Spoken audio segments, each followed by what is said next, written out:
दुनिया की तारीख में बहुत से कल्ट लीडर्स आ चुके हैं, यानी कि ऐसे रहनुमा जिनकी एक ऐसी फॉलोइंग होती है जो कि उनसे सवाल करने को ब्लास्फेमी और गुनाह कबीरा समझते हैं। वो ये समझते हैं कि अगर लीडर से सवाल कर लिया तो इसका मतलब ये है कि ना आपका मुल्क से ताल्लुक़, ना कौम से, ना हुब्बुल वतनी से और ना ही ईमानदारी से, और आपको गैरतमंद कहना भी गलत बात होगी उसके बाद अगर आप उससे सवाल कर लें। और ये किसी भी फॉर्म में आ सकते हैं। सियासी रहनुमा के तौर पे आते रहे हैं, मुल्कों के हुक्मरानों के तौर पे आते रहे हैं, मजहबी पेशवा बन के आते रहे हैं, सोशल मूवमेंट्स के लीडर्स बन के आते रहे हैं, और कुछ फॉर्म्स में आर्टिस्ट बन के भी आते रहे हैं, एक्टिविस्ट बन के आते रहे हैं। और इन्होंने बहुत सी तबाही फेरी है, क्योंकि बहुत से लोगों का इस्तेहसाल किया, उनके दिमागों पे गलबा हासिल करके उनसे वो काम लिए जो वो कभी ना करते। तो आज ऐसी एक कहानी आपको सुनाते हैं। ये कहानी है 1978 की, और जिम जॉन्स नामी एक कल्ट लीडर था जो कि यूएस के अंदर रिहाइश पजीर था, और उसने एक ऐसी मूवमेंट चलाई जो कि रिलीजियस मूवमेंट थी, क्रिश्चियन मूवमेंट थी, और उसमें वो गॉड को एक्सपीरियंस करने की बातें करता था और रूहानियत की बातें करता था, और इसके अलावा सोशलिज़म का सपोर्टर भी था। वो और बात है कि शायद उसको इतना इल्म ना हो कि सोशलिज़म का फ़लसफ़ा क्या है, लेकिन उसने लोगों को ये बताया कि हमें उसके लिए काम करना पड़ेगा, और हम माओ को सपोर्ट करते हैं, हम स्टालिन को सपोर्ट करते हैं, और सोवियत रूस को फंडिंग करनी चाहिए हमें। तो जब ये सारी एक्टिविटीज़ करना मुश्किल हो गया उसके लिए अमेरिका के अंदर, तो वहाँ से वो गयाना शिफ्ट हो गया। वहाँ छोटी सी कम्यून बनाई जिसका नाम पीपल्स टेम्पल रखा उसने। अब पीपल्स टेम्पल में उसके फॉलोवर जाया करते थे उससे लेक्चर लेने के लिए, उसका हुक्म सुनने के लिए, और फिर उस पर अमल करने के लिए। तो आहिस्ता आहिस्ता इस तरह के लीडरान जो हैं वो मैडनेस के करीब पहुंच जाते हैं। उसकी वजह यह है कि उनको एक ऐसी स्पिरिचुअल किस्म की फॉलोइंग मिलती है और उनके ऐसे पैरोकार बनते हैं कि वो उसको खुदा समझने लगते हैं, ठीक है। और वो भी आगे से फिर नार्सिसिज्म का शिकार हो जाता है, नरगिसियत का शिकार हो जाता है, और वो फिर ये सोचता है कि मुझसे बड़ा रहनुमा कुर्रा अर्ज़ पे है ही नहीं, इसीलिए मैं ही सबसे अजीम इंसान हूँ जो आज तक ज़मीन पर आया है, और इससे उसका दिमाग हो जाता है ख़राब।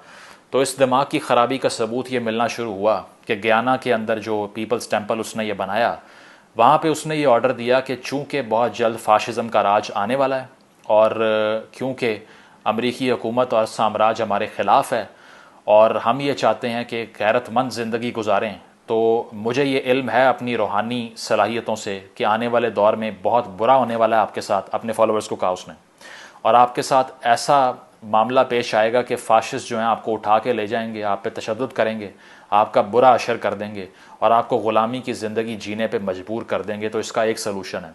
सलूशन उसने क्या दिया? उसने कहा रेवोल्यूशनरी सुसाइड कर लो।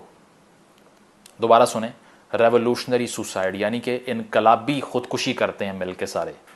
और उसने ये कहा कि मैं आपको ये तसल्ली से कह रहा हूँ और मैं आपको यकीन दिलाता हूँ कि अगर आप ये कर लेंगे तो तारीख़ में आपका नाम ज़िंदा रहेगा कि ये वो गैरतमंद लोग हैं जिन्होंने ग़ुलामी की ज़िंदगी को कबूल नहीं किया, अपनी जानें दे दी, लेकिन कॉम्प्रोमाइज़ नहीं किया, नहीं माना फ़ाशिज़म को।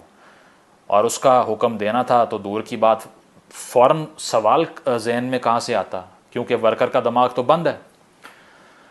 तो फॉलोवर ने फ़ौरन कहा कि ठीक है सर, जिस तरह से आप कह रहे हैं वैसे ही होगा। और एक एक करके लाइन बनाई गई, एक टब रखा गया जिसमें जहर था सायानाइड, और सरिंजेस से सायानाइड भर भर के लोगों ने अपने बच्चों को भी पिलाया, ख़ुद भी पिया, और चंद घंटे के मार्जिन में कितने लोगों ने सुसाइड किया? 918 लोगों ने। Close to 1000 people committed a mass suicide under the directions of their cult leader Jim Jones, जिसमें 308 बच्चे भी शामिल थे। ज़रा तसव्वुर कीजिए कि आप अपने शीरखार बच्चे को जो गोद में है उसको साइनाइड अपने हाथों से पिलाएं, वो आपके सामने तड़प के मरे और फिर आप खुद भी मरें। चंद घंटे बाद इस मैडनेस के होने के रिपोर्ट्स मिलना शुरू हो गई कि वहाँ क्या हो रहा है। अमेरिकन आर्मी पहुँच गई वहाँ पे हेलीकॉप्टर से, जो है वो लोगों को एयरलिफ्ट करने के लिए। इसके अलावा गयाना की पुलिस पहुँच गई। जब अंदर पहुँचे तो उन्होंने देखा जो मंज़र था वो आज तक दुनिया को ट्रामाटाइज़ करता है, और वो मैस सुसाइड का मंज़र था। और जिम जॉन साहब ने डिप्रेशन के मारे अपने आप को भी गोली मार ली, और उसकी लाश भी वहाँ पड़ी हुई थी। और अब ये सारी बातें करने का मकसद क्या है? इसका मकसद ये है कि आपको एक क्लिप दिखाना है। ज़रा ये क्लिप देखें, फिर बात करते हैं इस पर। हमारे कुरान के अंदर लिखा हुआ है कि जुल्म बर्दाश्त करने से बेहतर है मर जाओ। तो वैसे मैं किसी भी सियासी मौजू के अंदर किसी भी शख्स के मजहबी आर्गूमेंट को इंडल्ज नहीं करता, और उसकी वजह यह है कि मैं सियासत में मज़हब को घुसाने के ख़िलाफ़ हूँ, क्योंकि हर वो इंसान जो सियासत में मज़हब का इस्तेमाल करता है वो दरअसल सिर्फ़ और सिर्फ एक चीज़ चाहता है कि आवाम के मजहबी जज्बात का इस्तेहसाल करके उनका वोट और सपोर्ट हासिल करके उनको कूड़ेदान में फेंक दिया जाए। लेकिन इमरान खान साहब ने अब फरमाया है कि कुरान में लिखा हुआ है कि मर जाना चाहिए, ग़ुलामी की ज़िंदगी से बेहतर है, जुल्म बर्दाश्त करने से बेहतर है मर जाओ। लेकिन मुझे ये रेफरेंस कहीं नहीं मिला, ठीक है, जहाँ ये लिखा हो कि इससे बेहतर है मर जाओ कि तुम ग़ुलामी की ज़िंदगी गुजार रहे हो। तो पहली बात तो ये कि कैसा रेफरेंस जनाब लेकर आए हैं जो ख़ुद ही तख़य्युल में, शायद ख़याल में उनके आया और उन्होंने इस्तेमाल कर दिया।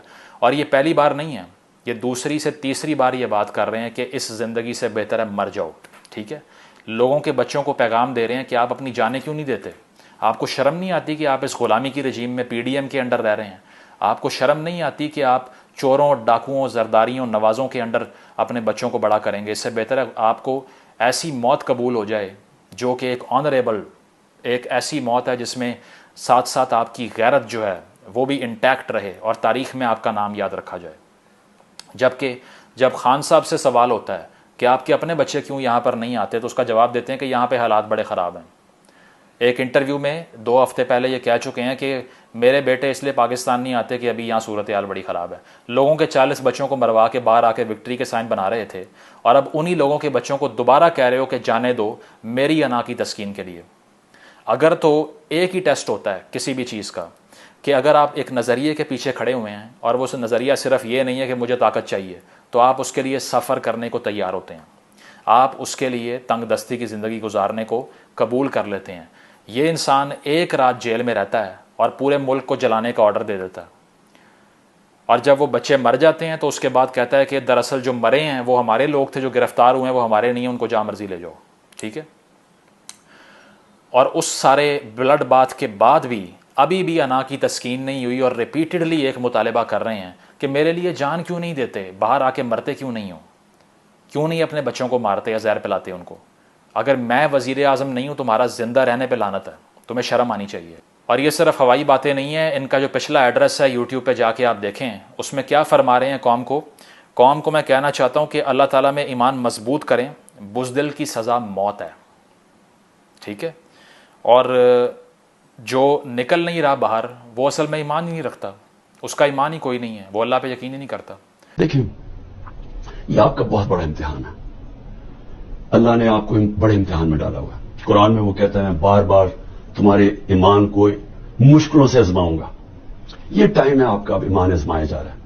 तो बार बार ये मुतालबा ये जनाब कर रहे हैं कि अगर मुझे वज़ीर आज़म बनाने के लिए आप सड़क पे आके अपना खून नहीं बहाते तो ना आप मुसलमान हैं, ना आपका कोई ईमान से ताल्लुक़ है, ना अल्लाह से ताल्लुक़ है, ना गैरत से ताल्लुक़ है। आपको शर्म आनी चाहिए। ऐसी ज़िंदगी पे लानत, इसको कुर्बान कर दे मेरे ऊपर। He is acting like Jim Jones at this point. He wants people to die for the sake of his own self-interest only, which is politically motivated, no spirituality involved. He is not a spiritual leader. वो आपको ये बता रहे हैं कि मैं कोई मजहबी रहनुमा बन गया हूँ और मैं हक़ के साथ खड़ा हूँ, और अल्लाह ने ये हुक्म दिया है कि जो मेरी कॉज के लिए खड़ा हो जाएगा वो दरअसल आज़ादी चाहता है, और जो मेरे ख़िलाफ़ है वो तो ग़ुलामी की ज़िंदगी में बेगैरती के साथ रह रहा है। इसीलिए आपको उन लोगों को सपोर्ट नहीं करना चाहिए। इस मेंटालिटी तक आ चुके हैं।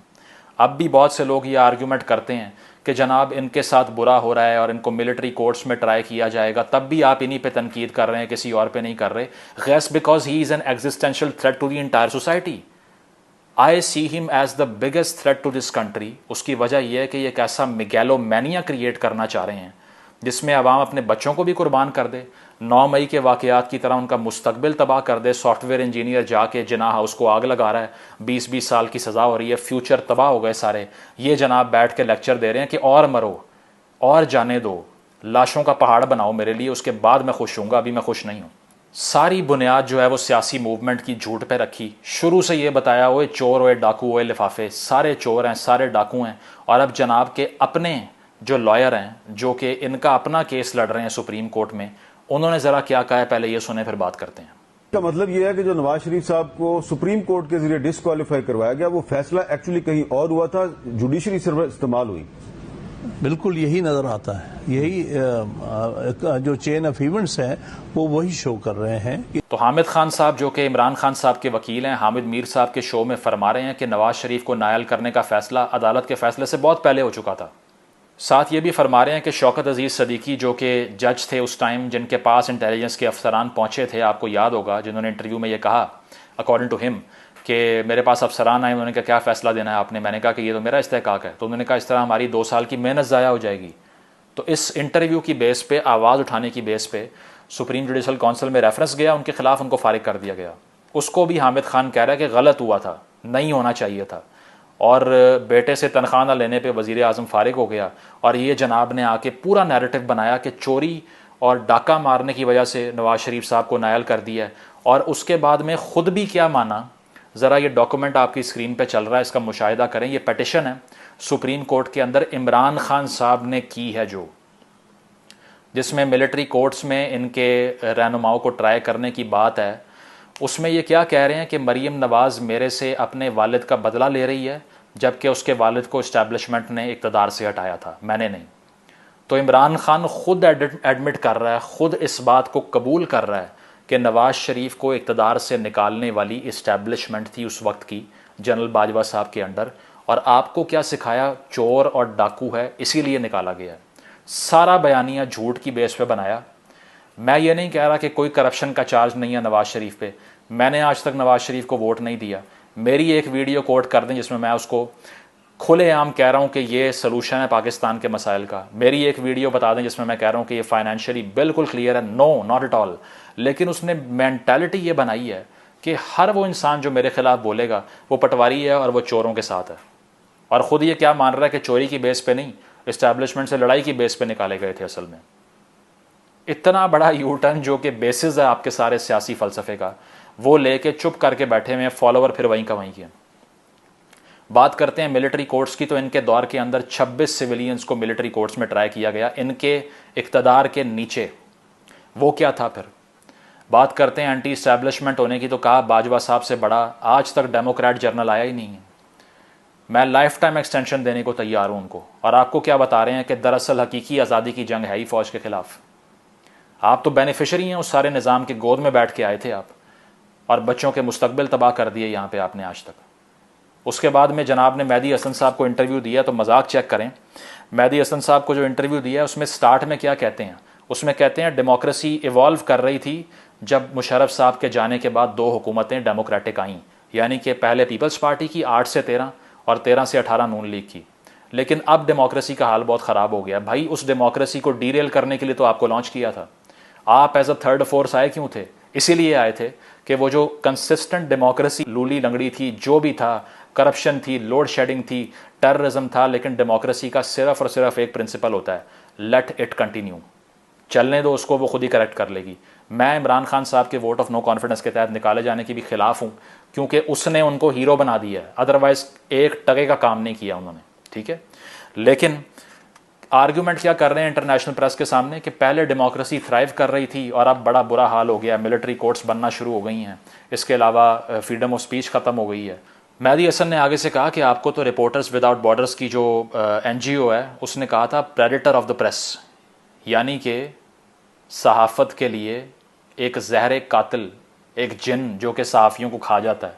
उसकी वजह कि आपके दौर में जो उनके साथ हुआ वो याद नहीं है आपको, तो उस पर जवाब नहीं आया, फिर आएँ बाएँ शाएँ शुरू हो गई। जनाब ने कहा नहीं, आप कंपेयर ही नहीं कर सकते इन 2 चीज़ों को। तब बहुत कम जुल्म था, अब बहुत ज़्यादा जुल्म है। मतीउल्लाह जान को उठाया, मैं अगले दिन वापस ले आया उसको। हालांकि अफसार आलम के बारे में ये जनाब फरमा रहे थे हामिद मीर को इंटरव्यू में कि मुझे तो पता ही नहीं वो कौन है, गोलियां लग गई उसको इस बात पे, उसका कोई जवाब नहीं दिया।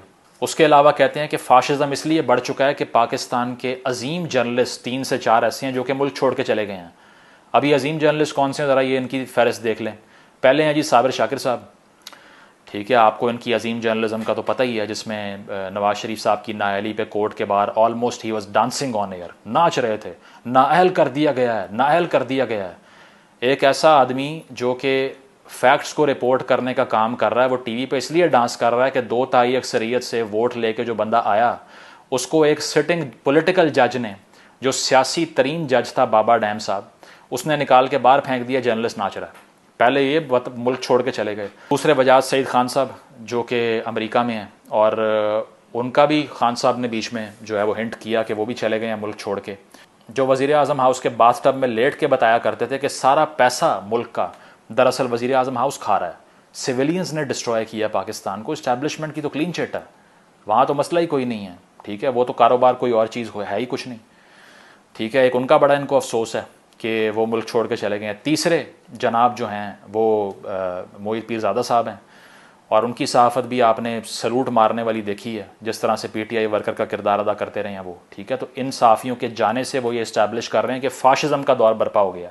फिर कह रहे हैं कि हम मेरा नाम नहीं ले सकते TV के ऊपर।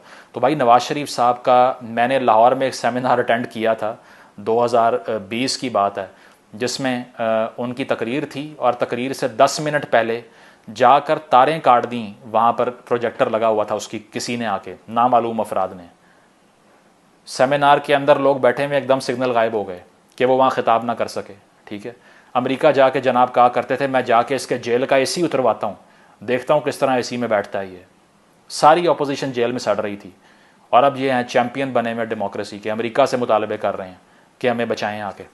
तो इस सारी वीडियो का क्रक्स ये है कि ये वो कल्ट लीडर बन चुके हैं जो पहले भी नहीं थे, अब उससे भी डबल हो चुके हैं।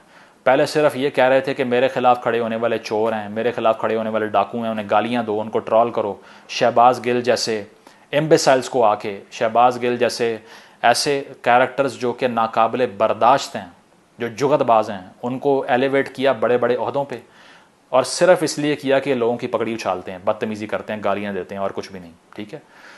पहले उस तक महदूद थे, लेकिन अब ये खून मांग रहे हैं आपका। अब ये कहते हैं कि मेरे लिए जो ना निकला उसको शर्म आनी चाहिए, वो ज़िंदा रहने का हक़ नहीं रखता, उसकी ज़िंदगी पे लानत, अगर वो ना मरे तो फिर उसको ना गैरत है, ना उसके अंदर ईमान है, और उसे कुरान का भी इल्म नहीं है, और कुरान में लिखा हुआ है कि मर जाओ अगर जुल्म हो रहा है तुम्हारे ऊपर। इस तरह के रेफरेंस सामने लेके आ रहे हैं, वेपनाइज कर रहे हैं रिलीजन को, और साथ साथ ये भी क्लेम कर रहे हैं कि मुझसे ज़्यादा जुल्म किसी पे हुआ ही नहीं है। भाई आप अपने बच्चों को लेके आए ना, अपने दोनों बेटों को लाएं पाकिस्तान, और उन्हें कहें कि अगर तुम गुलामी की ज़िंदगी गुजारते हो तुम्हें शर्म आनी चाहिए, तुम मरो मेरे लिए, जान दो। आम पाकिस्तानी बच्चे से क्यों मांगते हो ज़िंदगी उसकी? उसको मरवाने के लिए क्यों तुम पेश करना चाहते हो रियासत के सामने?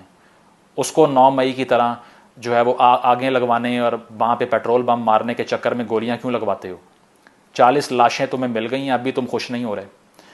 तो सिर्फ़ और सिर्फ मैसेज ये है कि इनकी जो मजलूमी का ढोंग है उसका हिस्सा मत बनिए, इन पे तनकीद जारी रहनी चाहिए। They are not out of the power at all, they are still very much in place.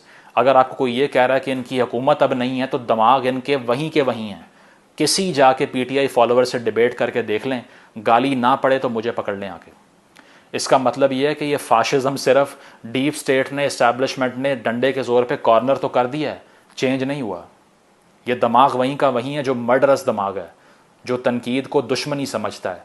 इसीलिए इससे जान छुड़ाने के लिए रैशनल क्रिटिसिज्म करना पड़ेगा, इनके चुंगल से बचना पड़ेगा, और ये जो खून मांग रहे हैं इनसे मुतालबा करें कि पहले अपने बच्चों का खून दें, उसके बाद अपने बच्चे हम हाजिर कर देंगे आपके सामने। Thank you.